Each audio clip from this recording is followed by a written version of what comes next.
I felt a funeral in my brain, and mourners to and fro kept treading till I felt that sense was breaking through. And when they all were seated, a service like a drum kept beating, till I felt my mind was going numb. And then I heard them lift a box and creak across my soul with those same boots of lead again. Then space began to toll, as if the heavens were a bell and being were an ear, and I and silence some strange race wrecked, solitary here. Just then, a plank in reason broke, and I fell down and hit a world at every plunge, and finished knowing then. We know depression through metaphors. Emily Dickinson was able to convey it in language, Goya in an image. Half the purpose of art is to describe such iconic states. As for me, I had always thought myself tough, one of the people who could survive if I'd been sent to a concentration camp. In 1991, I had a series of losses. My mother died, a relationship I'd been in ended, I moved back to the United States from some years abroad, and I got through all of those experiences intact. But in 1994, 3 years later, I found myself losing interest in almost everything. I didn't want to do any of the things I had previously wanted to do, and I didn't know why. The opposite of depression is not happiness, but vitality. And it was vitality that seemed to seep away from me in that moment. Everything there was to do seemed like too much work. I would come home and I would see the red light flashing on my answering machine. And instead of being thrilled to hear from my friends, I would think, what a lot of people that is to have to call back. Or I would decide I should have lunch, and then I would think, but I'd have to get the food out and put it on a plate and cut it up and chew it and swallow it. And it felt to me like the Stations of the Cross. And one of the things that often gets lost in discussions of depression is that you know it's ridiculous. You know it's ridiculous while you're experiencing it. You know that most people manage to listen to their messages and eat lunch and organize themselves to take a shower and go out the front door, and that it's not a big deal. And yet, you are nonetheless in its grip, and you are unable to figure out any way around it. And so I began to feel myself doing less and thinking less and feeling less. It was a kind of nullity, and then the anxiety set in. If you told me that I have to be depressed for the next month, I would say as long as I know it'll be over in November, I can do it. But if you said to me, you have to have acute anxiety for the next month, I would rather slit my wrist than go through it. It was the feeling all the time, like that feeling you have if you're walking and you slip or trip and the ground is rushing up at you, but instead of lasting half a second the way that does, it lasted for 6 months. It's a sensation of being afraid all the time, but not even knowing what it is that you're afraid of. And it was at that point that I began to think that it was just too painful to be alive, and that the only reason not to kill oneself was so as not to hurt other people. And finally one day, I woke up and I thought perhaps I'd had a stroke, because I lay in bed completely frozen, looking at the telephone, thinking something is wrong and I should call for help. And I couldn't reach out my arm and pick up the phone and dial. And finally, after 4 full hours of my lying and staring at it, the phone rang, and somehow I managed to pick it up. And it was my father. And I said, I'm in serious trouble. We need to do something. The next day, I started with the medications and the therapy. And I also started reckoning with this terrible question. If I'm not the tough person who could have made it through a concentration camp, then who am I? And if I have to take medication, is that medication making me more fully myself? Or is it making me someone else? And how do I feel about it if it's making me someone else? I had 2 advantages as I went into the fight.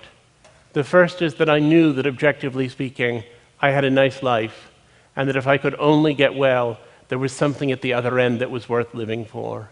And the other was that I had access to good treatment. But I nonetheless emerged and relapsed, and emerged and relapsed, and emerged and relapsed, and finally understood I would have to be on medication and in therapy forever. And I thought, but is it a chemical problem or a psychological problem? And does it need a chemical cure or a philosophical cure? And I couldn't figure out which it was.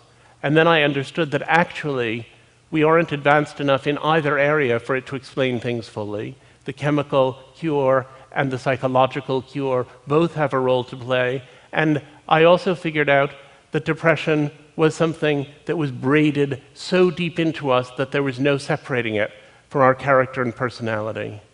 I want to say that the treatments we have for depression are appalling. They're not very effective.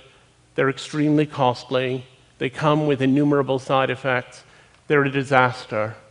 But I am so grateful that I live now and not 50 years ago, when there would have been almost nothing to be done.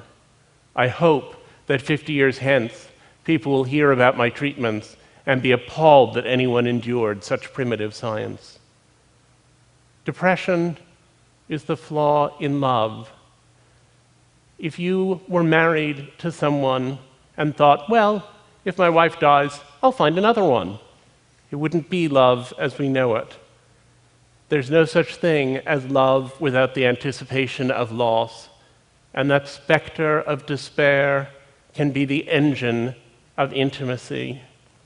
There are three things people tend to confuse: depression, grief, and sadness. Grief is explicitly reactive. If you have a loss and you feel incredibly unhappy, and then 6 months later you're still deeply sad but you're functioning a little better, it's probably grief, and it will probably ultimately resolve itself in some measure. If you experience a catastrophic loss and you feel terrible, and 6 months later you can barely function at all, then it's probably a depression that was triggered by the catastrophic circumstances. The trajectory tells us a great deal. People think of depression as being just sadness.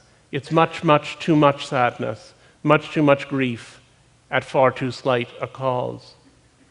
As I set out to understand depression and to interview people who had experienced it, I found that there were people who seemed, on the surface, to have what sounded like relatively mild depression, who were nonetheless utterly disabled by it. And there were other people who had what sounded, as they described it, like terribly severe depression, who nonetheless had good lives in the interstices between their depressive episodes.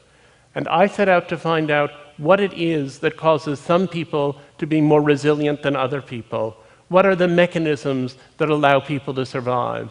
And I went out and I interviewed person after person who was suffering with depression. One of the first people I interviewed described depression as a slower way of being dead. And that was a good thing for me to hear early on, because it reminded me that that slow way of being dead can lead to actual deadness, that this is a serious business. It's the leading disability worldwide, and people die of it every day. One of the people I talked to when I was trying to understand this was a beloved friend who I had known for many years and who had had a psychotic episode in her freshman year of college and then plummeted into a horrific depression. She had bipolar illness, or manic depression as it was then known. And then she did very well for many years on lithium, and then eventually she was taken off her lithium to see how she would do without it. And she had another psychosis, and then plunged into the worst depression that I had ever seen, in which she sat in her parents' apartment, more or less catatonic, essentially without moving, day after day after day. And when I interviewed her about that experience some years later, she's a poet and psychotherapist named Maggie Robbins. When I interviewed her, she said, I was singing, "Where Have All the Flowers Gone?" over and over to occupy my mind. I was singing to blot out the things my mind was saying, which were, you are nothing. You are nobody. You don't even deserve to live. And that was when I really started thinking about killing myself. You don't think in depression that you've put on a gray veil and are seeing the world through the haze of a bad mood. You think that the veil has been taken away, the veil of happiness, and that now you're seeing truly. It's easier to help schizophrenics who perceive that there's something foreign inside of them that needs to be exorcised, but it's difficult with depressives because we believe we are seeing the truth. But the truth lies. I became obsessed with that sentence, but the truth lies. And I discovered as I talked to depressive people that they have many delusional perceptions. People will say, no one loves me, and you say, I love you, your wife loves you, your mother loves you. You can answer that one pretty readily, at least for most people. But people who are depressed will also say, no matter what we do, we're all just going to die in the end. Or they'll say, there can be no true communion between two human beings. Each of us is trapped in his own body. To which you have to say, that's true, but I think we should focus right now on what to have for breakfast. A lot of the time, what they are expressing is not illness, but insight. And one comes to think what's really extraordinary is that most of us know about those existential questions, and they don't distract us very much. There was a study I particularly liked in which a group of depressed and a group of non-depressed people were asked to play a video game for an hour. And at the end of the hour, they were asked how many little monsters they thought they had killed. The depressive group was usually accurate to within about 10%. And the non-depressed people guessed between 15 and 20 times as many little monsters as they had actually killed. A lot of people said when I chose to write about my depression that it must be very difficult to be out of that closet, to have people know. They said, do people talk to you differently? And I said, yes, people talk to me differently. They talk to me differently insofar as they start telling me about their experience or their sister's experience or their friend's experience. Things are different because now I know that depression is the family secret that everyone has. I went a few years ago to a conference, and on Friday of the 3-day conference, one of the participants took me aside and she said, I suffer from depression and I'm a little embarrassed about it, but I've been taking this medication and I just wanted to ask you what you think. And so I did my best to give her such advice as I could. And then she said, you know, my husband would never understand this. He's really the kind of guy to whom this wouldn't make any sense. So it's just between us. And I said, yes, that's fine. On Sunday at the same conference, her husband took me aside. And he said, my wife wouldn't think that I was really much of a guy if she knew this, but I've been dealing with this depression and I'm taking some medication and I wondered what you think. They were hiding the same medication in 2 different places in the same bedroom. And I said that I thought communication within the marriage might be triggering some of their problems. But I was also struck by the burdensome nature of such mutual secrecy. Depression is so exhausting. It takes up so much of your time and energy, and silence about it, it really does make the depression worse. And then I began thinking about all the ways people make themselves better. I'd started off as a medical conservative. I thought there were a few kinds of therapy that worked. It was clear what they were. There was medication, there were certain psychotherapies, there was possibly electroconvulsive treatment, and that everything else was nonsense. But then I discovered something. If you have brain cancer and you say that standing on your head for 20 minutes every morning makes you feel better, it may make you feel better, but you still have brain cancer and you'll still probably die from it. But if you say that you have depression and standing on your head for 20 minutes every day makes you feel better, then it's worked, because depression is an illness of how you feel. And if you feel better, then you're effectively not depressed anymore. So I became much more tolerant of the vast world of alternative treatments. And I get letters. I get hundreds of letters from people writing to tell me about what's worked for them. Someone was asking me backstage today about meditation. My favorite of the letters that I got was the one that came from a woman who wrote and said that she had tried therapy, she had tried medication, she had tried pretty much everything, and she had found a solution and hoped I would tell the world. And that was making little things from yarn. She sent me some of them, and I'm not wearing them right now. I suggested to her that she also should look up obsessive-compulsive disorder in the DSM. And yet, when I went to look at alternative treatments, I also gained perspective on other treatments.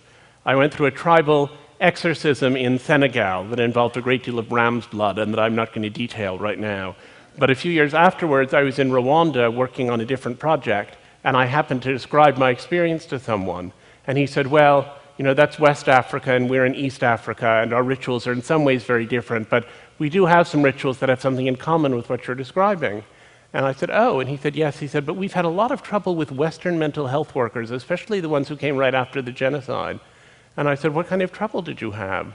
And he said, well, he said they would do this bizarre thing. He said they didn't take people out in the sunshine where you begin to feel better. They didn't include drumming or music to get people's blood going. They didn't involve the whole community. They didn't externalize the depression as an invasive spirit. Instead, what they did was they took people, one at a time, into dingy little rooms and had them talk for an hour about bad things that had happened to them.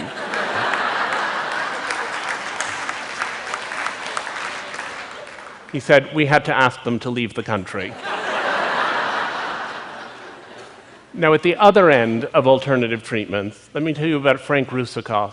Frank Russakoff had the worst depression, perhaps, that I've ever seen in a man. He was constantly depressed. He was, when I met him, at a point at which every month he would have electroshock treatment. Then he would feel sort of disoriented for a week. Then he would feel okay for a week. Then he would have a week of going downhill. And then he would have another electroshock treatment.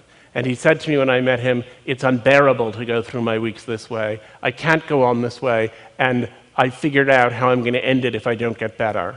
But, he said to me, I heard about a protocol at Mass General for a procedure called a cingulotomy, which is a brain surgery, and I think I'm going to give that a try. And I remember being amazed at that point to think that someone who clearly had so many bad experiences with so many different treatments still had buried in him somewhere enough optimism to reach out for one more.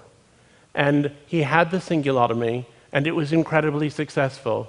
He's now a friend of mine. He has a lovely wife and 2 beautiful children. He wrote me a letter the Christmas after the surgery, and he said, my father sent me 2 presents this year. First, a motorized CD rack from the Sharper Image that I didn't really need, but I knew he was giving it to me to celebrate the fact that I'm living on my own and have a job I seem to love. And the other present was a photo of my grandmother, who committed suicide. As I unwrapped it, I began to cry, and my mother came over and said, are you crying because of the relatives you never knew? And I said, she had the same disease I have. I'm crying now as I write to you. It's not that I'm so sad, but I get overwhelmed. I think because I could have killed myself, but my parents kept me going, and so did the doctors, and I had the surgery. I'm alive and grateful.